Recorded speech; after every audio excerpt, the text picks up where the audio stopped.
this week we did the floors, we finished the texturing on the walls and the ceiling, and we also painted. So these walls are sea salt. Here is the accent wall, which is a shiitake color.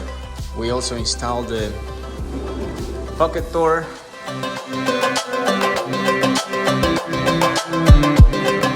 Here in the bedroom we have cottage cream.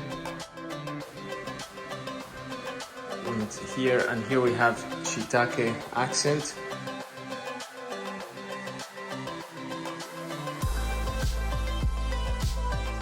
Here in the bathroom we have sea salt everywhere.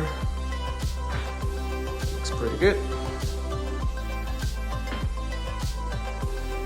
Next week we will be working on the bathroom tile and also the kitchen cabinets and the bathroom closet here.